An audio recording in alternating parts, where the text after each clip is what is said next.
जय हिंद दोस्तों, स्वागत है आपका अपने धाकड़ ज्ञान चैनल पे। दोस्तों चलिए एक धाकड़ मोटिवेशन के साथ वीडियो को स्टार्ट करते हैं। ना थके कभी पैर, ना थके कभी पैर, ना हिम्मत कभी हारी है, हौसला है कुछ कर दिखाने का जिंदगी में, इसलिए आज भी सफर जारी है। तो दोस्तों आज से इंग्लिश में 10th चैप्टर को स्टार्ट कर रहे हैं और आज पढ़ने वाले हैं प्रेजेंट इंडेफिनिट टेंस। तो दोस्तों पहले चलिए टेंस के बारे में कुछ बात कर लेते हैं। देखिए टेंस कितने प्रकार का होता है, पहले समझिए। टेंस मीन्स होता है काल, और काल कितने प्रकार का होता है? ये 3 प्रकार का होता है। एक होता है वर्तमान काल, भूतकाल, भविष्य काल। वही इंग्लिश में बात कर रहे हैं तो वर्तमान काल मतलब प्रेजेंट टेंस, भूतकाल मतलब पास्ट टेंस, फ्यूचर मतलब भविष्य काल मतलब फ्यूचर टेंस। मतलब 3 प्रकार का होता है काल। फिर उसके भी प्रकार होते हैं, मतलब प्रेजेंट टेंस के भी प्रकार होते हैं, उसी तरह पास्ट टेंस के भी प्रकार होते हैं और फ्यूचर टेंस के भी प्रकार होते हैं।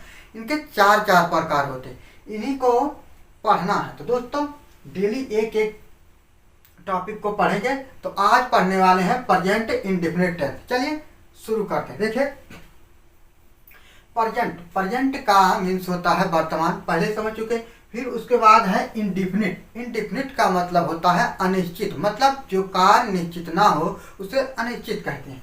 और टेंस का मतलब काल होता है, समझ में आ ही गया होगा। तो मतलब वर्तमान समय में, प्रेजेंट इंडेफिनिट टेंस का मतलब है कि वर्तमान समय में जो कार्य अनिश्चित हो उसे प्रेजेंट इंडेफिनिट टेंस कहते हैं। अब इसकी पहचान क्या है? इसकी पहचान है, देखिए आप लिखना चाहे तो लिख सकते हैं। देखिए जिस टेंस के वाक्य के अंत में ता है, ती है, ते है, ता हूँ शब्द आता है वह प्रेजेंट इंडेफिनिट टेंस कहलाता है। अब नियम क्या है? रूल नंबर 1 है ही, सी, इट तथा एक वचन कर्ता के साथ मुख्य क्रिया में यस या ईएस लगता है। ध्यान से सुनिए, ही, सी, इट तथा एक वचन थर्ड पर्सन कर्ता के साथ मुख्य क्रिया में यस या ईएस लगता है। इसमें एक वचन है और साथ में आप लिख लेना थर्ड पर्सन कर्ता के साथ मुख्य क्रिया में यस या ईएस लगता है। अब रूल नंबर 2 है आई। देखिए क्या है? आई, वी, यू, दे तथा बहुवचन कर्ता के साथ मुख्य क्रिया जो का त्यों रहती है। कहने का मतलब यह है कि जब आई, वी, यू, दे तथा बहुवचन कर्ता होगा, सब्जेक्ट होगा, तो मुख्य क्रिया में यस या ईएस नहीं लगेगा। मुख्य क्रिया जो का त्यों रहेगी, थर्ड फॉर्म की तरह। अब इसके बाद आया देखिए यहाँ पर कि मुख्य क्रिया में यस या ईएस लगता है। पहले इसे समझ लीजिए कि कहाँ पर यस या ईएस में कैसे कैसे लगता है। जैसे देखिए अगर ओ है और यस एच है, यस है और सी एच है या एक्स है या डबल एक्स है, तब इसमें क्या लगता है? यस लगता है। नहीं तो ज़्यादातर हर जगह यस ही लगता है। जैसे देखिए मान लीजिए गो लिखा है, इसका क्या हो जाता है? गोज हो जाता है। इसी तरह से जैसे डू हो गया तो इसका डज हो जाता है। इसी तरह से ईएस लगता है। तो ऐसा कहता है, समझ गए होंगे। देखिए बस इतना ही है। अगर लास्ट में किसी के लास्ट में ओ है या सी एच है या यस है या सी एच है, यस एच है और यक्स है या डबल एक्स है, तब उसके लास्ट में ईएस लगेगा। ऐसा करता है, ये समझ गए होंगे। चलिए अब इसको हटाते हैं। देखिए बहुत सिंपल है। अब इसके बाद हमें क्रम देखना है और कैसे कैसे ट्रांसलेशन करते हैं उसे समझना। देखिए मैं यहाँ पर लिख देता हूँ सिंपल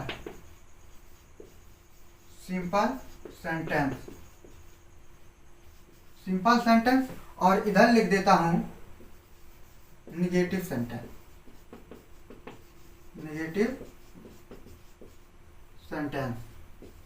सेंटेंस हो गया। देखिए दोनों को इसलिए साथ में पढ़ेंगे ताकि अच्छे से समझ में आए, एक दूसरे को कंपेयर करके समझने के लिए इस तरह से लिख दें कि इधर सिंपल सेंटेंस लिखेंगे फिर उसी का निगेटिव बना देंगे। तो दोस्तों चलिए अब देखिए सबसे पहले इसका क्रम लिख लेते हैं। क्रम क्या होगा? देखिए बिल्कुल सिंपल है। क्रम को समझना देखिए जरूरी है क्योंकि इसी के अनुसार ट्रांसलेशन किया जाता है। सिंपल सेंटेंस, देखिए सिंपल सेंटेंस को अफर्मेटिव सेंटेंस भी कहते हैं, इसी को पॉजिटिव सेंटेंस भी कहते हैं। समझा? सिंपल सेंटेंस को। और निगेटिव सेंटेंस को हिंदी में नकारात्मक वाक्य कहते हैं। इसमें देखिए सबसे पहले क्या हो जाएगा, सब्जेक्ट, सब्जेक्ट हो गया। अब इसके बाद देखिए सब्जेक्ट, उसके बाद मेन वर्ब में, मेन वर्ब का मतलब मुख्य क्रिया, मेन वर्ब का मतलब मुख्य क्रिया, मेन वर्ब मतलब मुख्य क्रिया में यस या यस हो गया, या ऐसे लिखिए यस या यस प्लस उसके बाद क्या है, ऑब्जेक्ट है, ऑब्जेक्ट, बस इतना ही होता है। ऑब्जेक्ट के बाद अदर वर्ड होता है, क्या होता है, अदर वर्ड होता है, अदर वर्ड हो जाता है। देखिए सबसे पहले क्या रखना, सब्जेक्ट मतलब कर्ता, धन, मेन वर्ब मतलब मुख्य क्रिया में यस या यस, इसको कर्ता के अनुसार लिखेंगे। कैसे, कर्ता के अनुसार, जैसे लिखा गया है यहाँ पर ही सीट के साथ यस या यस लगेगा, उसी तरह से कर्ता के अनुसार इसे लिखना है, नियम के अनुसार। उसके बाद ऑब्जेक्ट है, अदर वर्ड है। अब यही चीज इसमें देख लीजिए, इसमें क्या हो जाएगा, निगेटिव में देखिए सबसे पहले सब्जेक्ट है, सब्जेक्ट को रखेंगे इसी तरह, फिर इसमें आगे समझना है, अभी समझेंगे, चलिए पहले लिख देते हैं इसको। इसमें डू या डज लगाएंगे, फिर उसके बाद नॉट लगाएंगे, डू या does plus not plus main verb में, मेन वर्ब का फर्स्ट फॉर्म,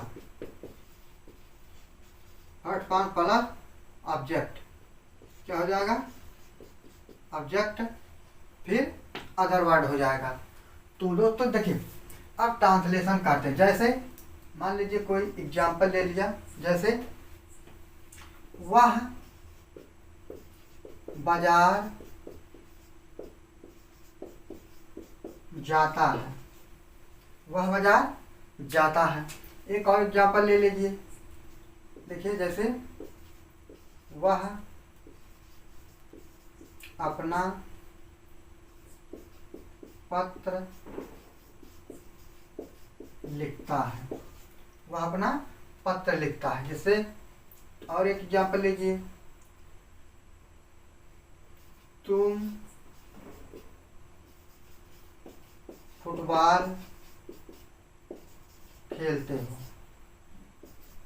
खेलते हो।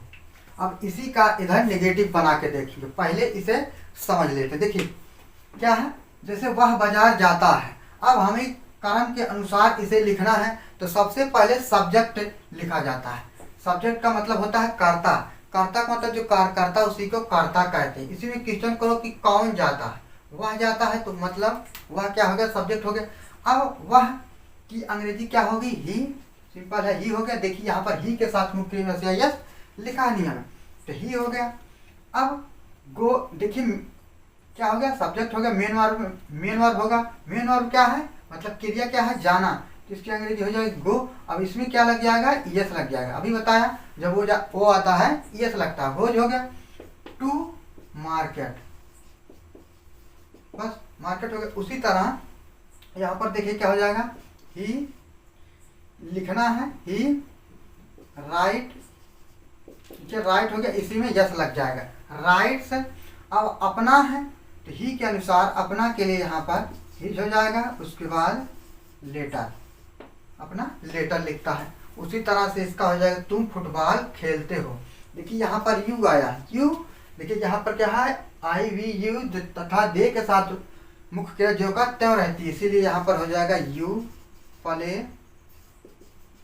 फुटबॉल, फुटबॉल हो गया। अब इसी का निगेटिव बनाते, पहले निगेटिव के बारे में थोड़ा समझ लें। निगेटिव के बारे में देखिए क्या है कि अब निगेटिव में हेल्पिंग वर्ब यहाँ पर यस या क्या है, हेल्पिंग वर्ब डू या डज हो जाएगा। यहीं पर लिख लीजिए helping verb, helping verb do या डज हो जाए। ये कब, जब निगेटिव सेंटेंस शुरू होता है तब डू या डज आता है। अफर्मेटिव सेंटेंस में मुख्य क्रिया में यस या यस लगता है। अब यहाँ से शुरू हो गए हेल्पिंग वर्ब डू या डज। अब डू या डज कैसे लिखना है, देखिए जब ही सी, इसी नियम में समझ लीजिए कि जब ही सी इट तथा एक वचन थर्ड पर्सन कर्ता के साथ मुख्य क्रिया यस या यस है, तो यहाँ पर ये लिखना है कि ही सी इट तथा एक वचन थर्ड पर्सन कर्ता के साथ डज का प्रयोग होगा और आई वी यू तथा दे बहुवचन कर्ता के साथ डू का प्रयोग होगा। दोस्तों इसे समझ सकते हैं कि जब एक वचन होगा ही सी इट तथा एक वचन होगा तो डज का प्रयोग होगा और आई वी यू दे तथा बहुवचन कर्ता के साथ डू का प्रयोग होगा। तो दोस्तों देखिए, चलिए अब एग्जाम्पल करते हैं। देखिए उसी तरह क्रम लिखा गया, सब्जेक्ट हो गया डू या डज, कर्ता का अनुसार लगेगा, उसके बाद नॉट है, मेन वर्ब का फर्स्ट फॉर्म आएगा। देखिए अब जैसे वह बाजार जाता है तो क्या हो जाएगा, वह बाजार नहीं जाता है, वह बाजार नहीं जाता है। उसके बाद है वह अपना पत्र नहीं लिखता है, वह अपना पत्र नहीं लिखता है। तुम फुटबॉल नहीं खेलते हो, नहीं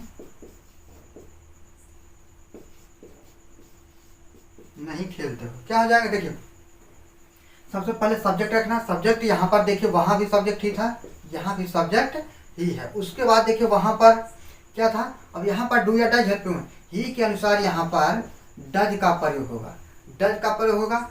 अब उसके बाद देखिए डज के बाद देखिए सब्जेक्ट हो गया डू या डज करता करता, यहाँ पर डज लग गया। उसके बाद नॉट है इसीलिए यहाँ पर नॉट लग गया। उसके बाद मेन वर्ब का फर्स्ट फॉर्म जाना है तो गो हो गया, टू मार्केट, मार्केट हो गया। देखिए सिंपल है। इसमें देखिए अंतर क्या है कि यहाँ पर कर्ता के बाद यहाँ पर डज लग गया है, डज। अब डू या डज यहाँ हेल्पिंग वर्ब है इसीलिए सब्जेक्ट आता है, उसके बाद हेल्पिंग वर्ब आता है, उसके बाद नेगेटिव है।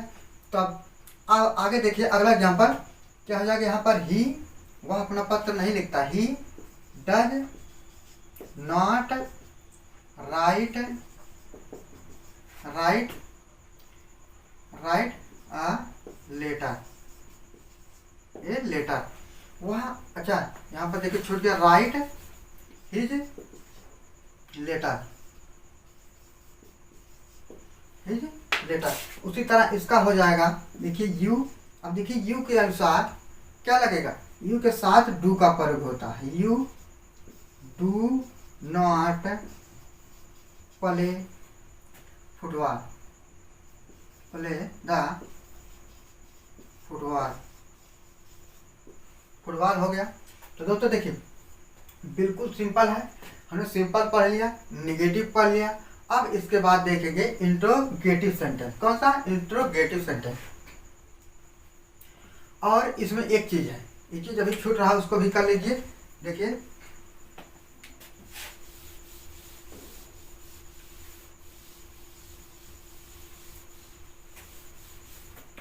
लेकिन निगेटिव सेंटेंस में क्या होता है, जब कभी नहीं आता है, जब कभी नहीं आता है तो उस देखिए कभी नहीं कैसे लिख लीजिए, कभी नहीं, इसकी अंग्रेजी क्या होती है, नेवर, क्या होती है, नेवर, मतलब कभी नहीं। अब इसके लिए कर्म क्या हो जाता है, subject plus never plus main verb में यस या ईएस प्लस ऑब्जेक्ट। अब इस तरह से हो जाएगा, देखिए कैसे बनेगा। जैसे वह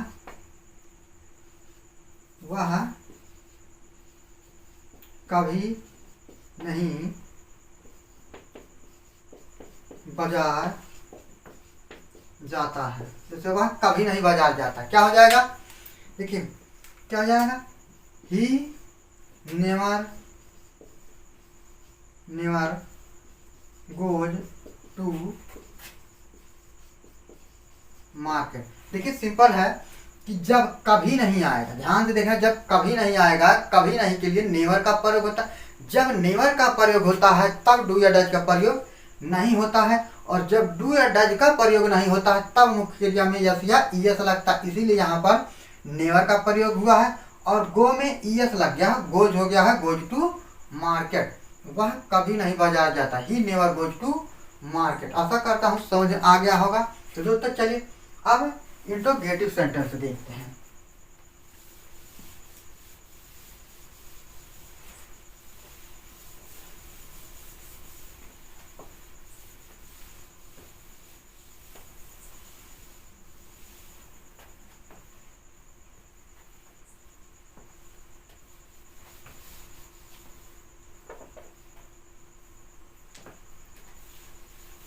देखिए इंट्रोगेटिव सेंटेंस में क्या है उसका नियम यहाँ पर समझ लीजिए। चलिए और बना देता हूँ।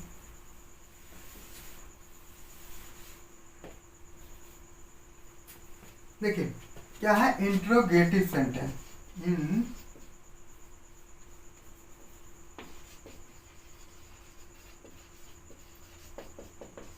इंट्रोगेटिव सेंटेंस मतलब प्रश्नवाचक वाक्य। अब देखिए इसमें नियम लिख लीजिए। ही सी इट तथा एक वचन कर्ता के साथ किसका प्रयोग होता है, डज का। वही जो निगेटिव वाला था वही है, डज का प्रयोग होता है। उसके बाद आई वी यू दे तथा बहुवचन कर्ता के साथ किसका प्रयोग होता है, डू का प्रयोग होता है। किसका, डू का प्रयोग होता है। बस इतना हो गया। चलिए अब कर्म लिखते हैं इसका। देखिए कर्म हो जाएगा। सबसे पहले इसमें देखिए दो चीज़ है, इसको भी दो भाग में डिवाइड कर देते हैं ताकि अच्छे से समझ में आ जाए। देखिए कर्म है, एक यहाँ पर है क्या वाला है, जिसमें क्या शब्द सबसे पहले आता है। क्या की अंग्रेजी होती है वाट, और ये भी प्रश्नवाचक के WH फैमिली वाला इधर होगा। देखिए इधर कर्म लिखेंगे, सबसे पहले क्या लिखेंगे, डू या does plus subject plus main verb का फर्स्ट फॉर्म प्लस ऑब्जेक्ट। देखिए डू या does plus subject plus main verb का फर्स्ट फॉर्म प्लस ऑब्जेक्ट। मतलब क्या है, हिंदी में भी समझ लीजिए। डू या डज धन कर्ता, धन मुख्य क्रिया का फर्स्ट फॉर्म, धन ऑब्जेक्ट। अब चलिए ये हो गया। उसके बाद इधर देखिए क्या हो जाएगा, ये WH फैमिली वाला हो जाएगा। कौन सा, WH फैमिली वाला। इसका कर्म कैसे होगा, देखिए क्या होगा। सबसे पहले प्रश्नवाचक शब्द होता है, मतलब उसी को WH फैमिली कहते हैं। प्रश्नवाचक शब्द को WH फैमिली कहते हैं। इसको ऐसे लिख लीजिए, WH फैमिली मतलब प्रश्नवाचक शब्द धन डू या डज धन सब्जेक्ट प्लस मेन वर्ब का first form plus object question mark. इसमें भी क्वेश्चन मार्क रहेगा, क्वेश्चन मार्क। अब देखिए वाक्य कैसे कैसे बनता है। इसमें थोड़ी दोनों में अंतर होता है, इसीलिए दोनों को अलग करके कंपेयर करके पढ़ेंगे ताकि अच्छे से समझ में आ जाए। देखिए एग्जाम्पल है, जैसे क्या वह बाजार जाता है, हो गया। उसी तरह इसमें हो जाएगा, वह बाजार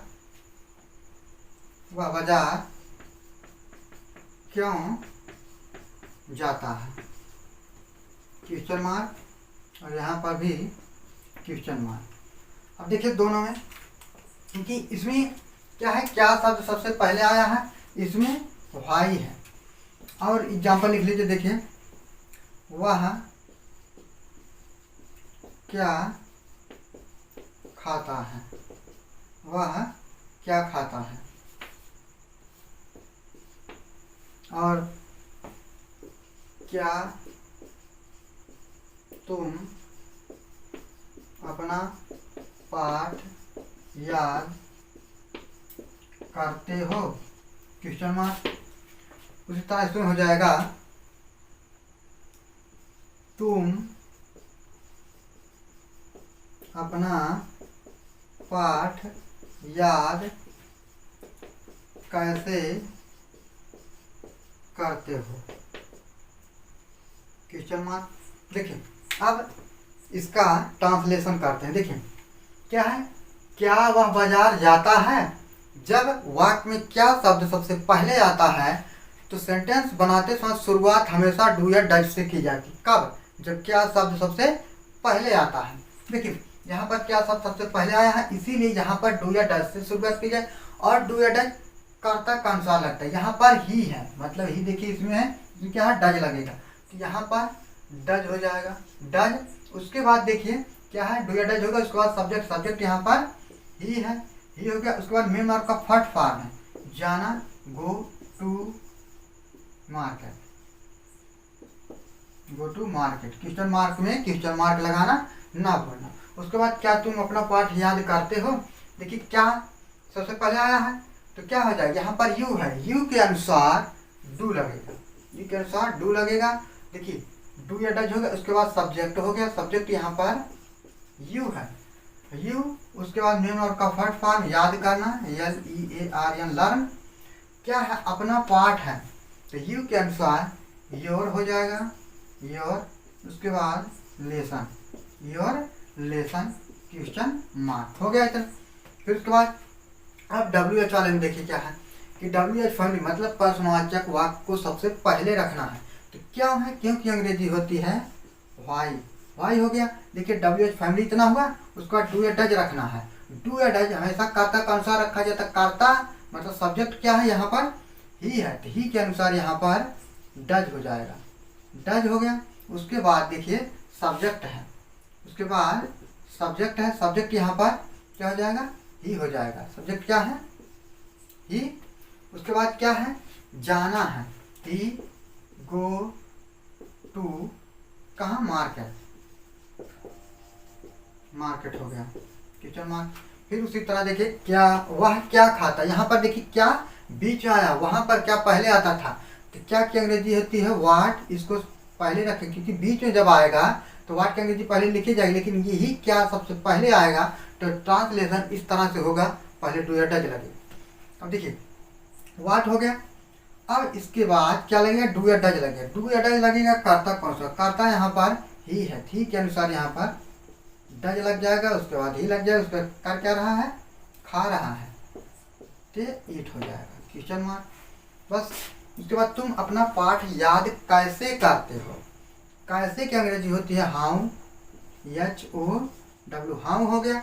उसके बाद डू या डज लगाना है, डू या डज लगता है कर्ता कौन सा, कर्ता यहाँ पर यू है, इसीलिए यहाँ पर डू लग गया। उसके बाद यू देखिए सब्जेक्ट है, सब्जेक्ट बाद मुख्य क्रिया का फर्स्ट फॉर्म है, याद करना है, LEARN, लर्न। अपना पाठ है, यू के अनुसार अपना के लिए योर लेसन, योर लेसन। उसके बाद क्वेश्चन मार्क हो गया। तो दोस्तों आशा करता हूँ प्रेजेंट इंडेफिनिट टेंस अच्छे से समझ में आ गई। यही इतना होता है प्रेजेंट इंडेफिनिट टेंस में, सब कुछ डिटेल से बता दिया है। तो दोस्तों वीडियो एक बार नहीं, 2 बार नहीं, जब तक समझ ना आ जाए देख लेना। और आशा करता हूँ अगर आप अच्छे से मन से वीडियो को देखेंगे तो 100% आपको टेंस अच्छे से समझ में आ जाएगा। तो दोस्तों ज़रूरी होता है कि वीडियो को एकदम बिल्कुल ध्यान से देखें, बारीकी से देखें, ताकि अच्छे से समझ में आ जाए। तो दोस्तों आज का ये था प्रेजेंट इंडेफिनिट टेंस। अब इसके बाद पढ़ेंगे पास्ट इंडेफिनिट टेंस। तो दोस्तों इसी तरह डेली एक एक टॉपिक को पढ़ेंगे और पूरे टेंस को पढ़ेंगे। तो दोस्तों इसके बाद पूरे टेंस को क्या, पूरी इंग्लिश को पढ़ना है। तो चलिए आज की वीडियो बस इतना ही। चलिए एक मोटिवेशन के साथ वीडियो को समाप्त करते हैं। ना संघर्ष ना तकलीफ, ना संघर्ष ना तकलीफ तो खाक मजा है जीने में, बड़े बड़े तूफान थम जाते हैं जब आग लगे हो सीने में। तो दोस्तों वीडियो देखने के लिए आप लोगों का बहुत बहुत धन्यवाद।